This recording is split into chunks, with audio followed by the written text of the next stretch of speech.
We continue now at the top of Daf Tzadif Bava Mid Aleph Meseches Babba Kamma. This is Babba Kamma Daf 96a. On the previous summit, the Gemara had a contradiction within Shmuel.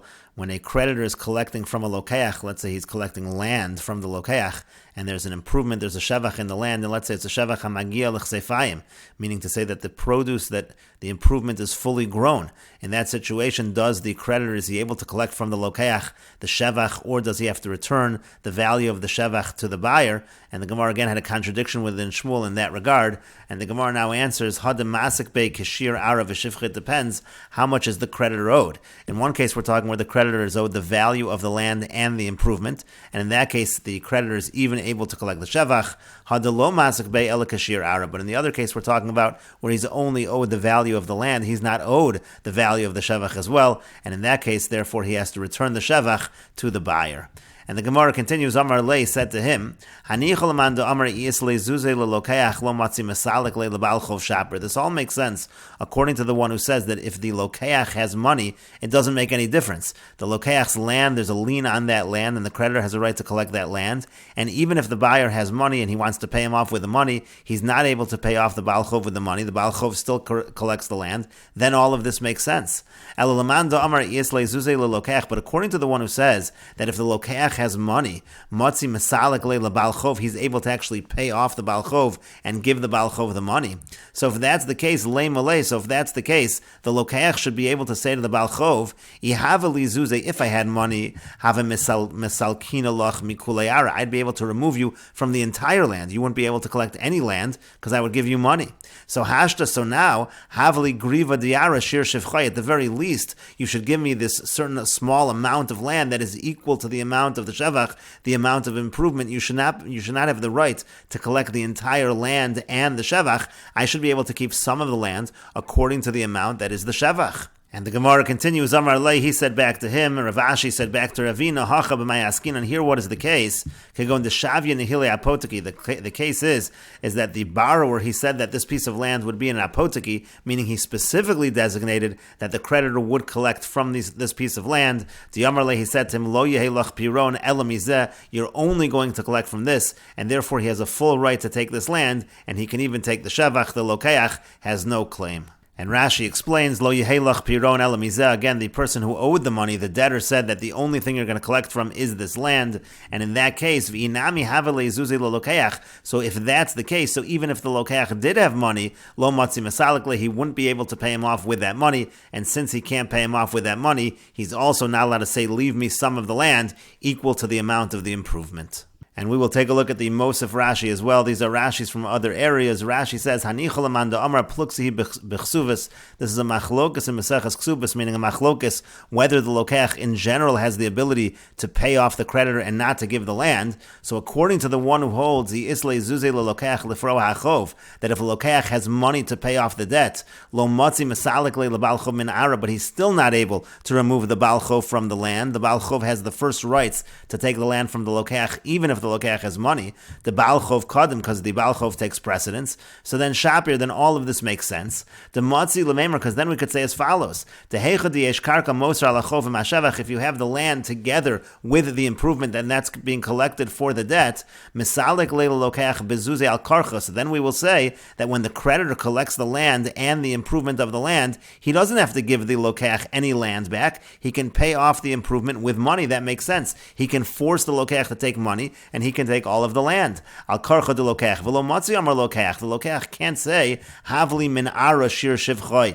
Give me from the land the amount that the land was improved while I had it. Why? Da amar kule didi va'atir shalo brishos. Because the creditor can say, really, this is all my land, and you went into this land without having permission. Da aramei kara didei havoy. Because the land really is originally his. V'hu denachas la shalo brishos. And again, he went there without permission. Shakal shivcha bezuzeh. So then it makes sense. We'll say that the creditor can take the improvement as well, and he just pays for the improvement. He gives money. V'lo bi'ara, he doesn't have to give land. Ho'al v'havi masik bei shir arakula, since again he was owed the entire amount.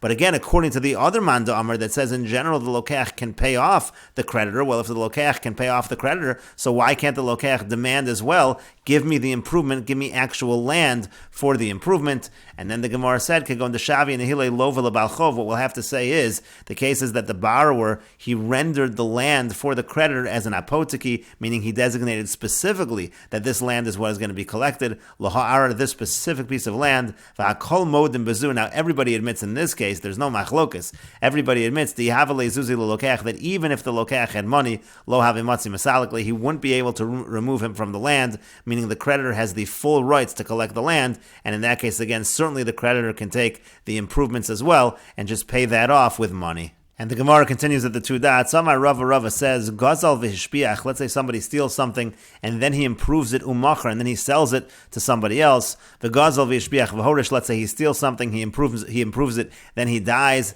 and then there's somebody that inherits it. The halacha is ma'ashehishbiach machar, whatever he improved is considered sold. Ma'ashehishbiach horish, whatever he improved is considered rightfully inherited. And Rashi explains ma'ashehishbiach machar, meaning v'shakel lokeach. Now the purchaser gets essentially, just like we say shinoi kona for the gazlan, the purchaser also will take mechza or shlish or revia. He'll take either a half or a third or a quarter. Like we said on the previous summit, he's entitled to a certain portion of the improvements. V'chein yorish, the same would be true by one who inherits. Inami kulei shifchor, maybe he would take the entire improvement. Again, on the previous summit there was a discussion: do you take the entire improvement or you just take a portion of it? So it could be the entire thing. Kemas nisan, like our Mishnah said, mivnei takonas hashavim, and all of this is because of the takonas hashavim. This way it encourages people to return the stolen item if they're able to keep the improvements. Kida amran la'el v'shmai to kamaisa, like we say earlier in the first sugya.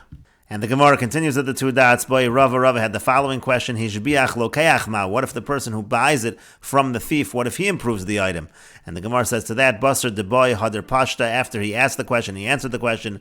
Ma mocha rishon l'sheini. What did the first person sell to the second? Kol zechus shatav liyado. And every zechus, every merit that he had, now goes to the lokeach. Just like the thief himself can acquire those improvements, so too the lokeach can acquire those improvements. Rashi explains, Kol zechus shatav liyado. V'chihechi the gazlan, just like the thief himself. He ashbach, if he improved it, have a shakel mechso shlish or revia, he'd be able to take a certain portion, a half, a third, or a quarter. Hachanami here also, ki ashbach lokeach, when the lokeach improves it, shakel mechso shlish or revia, he's able to take again a half, a third, or a quarter. V'yaliba de Rabbi Shimon. This is of course following the opinion of Rabbi Shimon on the previous Amud. And the Gemara continues at the two dots. Boy, Rava asks the following question: Hishbiach oved kochavim mahu. What if a non-Jew is the one that improved the stolen item? What's the halacha? And the Gemara says, Amalei Ravacha mi difti l'Ravina. Ravacha from Difti said to Ravina, Takanta lo'oved kochavim neku v'navid. Are we making a takana on behalf of the non-Jew? Does that make sense? Amalei said to him, Lo no tzricha. The question is necessary in the following case. Kagon de zavne liYisrael. Let's say the non-Jew stole it and then sold it to a Yisrael, to a Jew. What would be in that situation by Hishbiach oved kochavim? But the Gemara still says sof, but still at the end, Haba machmas oved kochavim. If this Jew is coming on account of the non-Jew started this process by stealing it, so Harehu Oved Kochavim, he'll have the same rights as the Oved Kochavim. Of course, we're not going to make a takon on his behalf. And the Gemara says, Lo no tzrich, it's necessary. Could go into Gazal Yisrael. The case could be as follows: a Jewish person stole it, Bezavna Nehile v'Yishbicha, and then he sold it to him, V'Yishbicha Oved Kochavim, and then he sold it to the non-Jew, and the non-Jew improved it. V'Hader Oved Kochavim Bezavna Yisrael. Then the non-Jew goes along and sells it to another Yisrael, to a different Jew. So in that case, it was by the Oved Kochavim in the interim, and the Oved Kochavim improved it. What would be the halacha in that case? Mi amrin on kevan to make Kari Yisrael v'Hadar Yisrael. Do we say that since originally it was a Jew and at the end it was a Jew, so Avdi Rabbanan Takanta, so therefore the Rabbanan will implement this takana, and therefore he is able to take the Shavach, the improvement. Odilmor, maybe kevan deika over Kochavim be'emsa, since there was a non-Jew in the middle of this entire situation. Lo Avdu le Rabbanan Takanta, the Rabbanan won't make such a takana, and the Gemara says to that Teiku, the Gemara leaves that as a question. And the Gemara continues at the two dots. Amar Papa says, Hai man de Gazal dikla mechavri. If somebody steals a palm tree from his friend, the katla, he cuts it down. Alfagav the shadia me'ara lara didei. Even though he took that palm tree from the land it was originally on, and he brought it to his own land, lo kani, that's not considered an acquisition, meaning to say that's not considered a physical change, a shinoi, that is significant enough to be kona.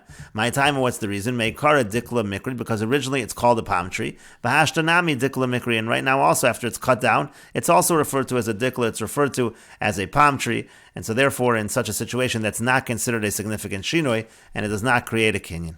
And the Gemara continues, Diklav avid guvi, what if he cut down this palm tree, he turned it into logs? That also lo kani, that's also not considered a significant shinoi, and we say there's no acquisition. Hashtamiyas gube de dikla mikri, because it's still called the logs of the palm tree. And the Gemara continues, Guvi ve'avdinu keshuri, well, let's say he took these logs and he made them into beams, kani, that is considered an acquisition, that's a significant change. Keshure ravravi ve'avdinu keshure zutri, let's say he took beams that were large and he made them into smaller beams, lo kani, that is not considered significant, it is not going to be a kinyan. However, avdinu kitsusaisa kani, but if he turns them, if he turns the beams into boards, that is considered significant, and it will be an acquisition. And the Gemara continues, Amar Rava says, Haiman de gazel luliva va'avdinu hutzi, if somebody steals a lulav and then he makes it into leaves, meaning he takes the leaves off of the spine, kani, that is considered a significant change, it's an acquisition. To make kara luliva mikri, because originally it's called a lulav, v'hashta hutzi, and now it's called hutzi, that refers to the leaves. Hutzi va'avdinu chufi, let's say he takes these leaves and he makes them into a broom. Kani, that's also a significant change, it's going to be a kinyan. Meikara hutzi v'hashta chufya, because originally it's called hutzi, it's called leaves, and now it's called a broom, it's a significant change, and therefore again we apply the rule of shinoi kona by a gazela. Chufya va'avde sharshura, let's say he takes this broom and he turns it into a rope. Lo kani, that is not going to be significant enough to create a kinyan. My time, what's the reason? Dehadar sasar le v'have chufya, because all you have to do is unravel it, and then it becomes a broom once again. And the Gemara continues, Boy Rapapa asks the following question. Nechleka hatiyomis, let's say the central leaf of the lulav, what we call the tiyomis, let's say that is split. Mahu, what's the halach? Is that considered a significant enough shinoi for a kinyan or not? The Gemara says, Tashma, come and hear the following proof. Da Amar Rabbi Matun, Amar Rabbi Yoshua ben Levi, because Rabbi Matun says that Rabbi Yoshua ben Levi says, Nitla hatiyomis pasal, when it comes to fulfilling the mitzvah of lulav and sukkis, if the tiyomis is taken, that is a disqualification, it is pasal, and we will continue with this discussion in the next video on Daf Tzadi Vav Amud Beis.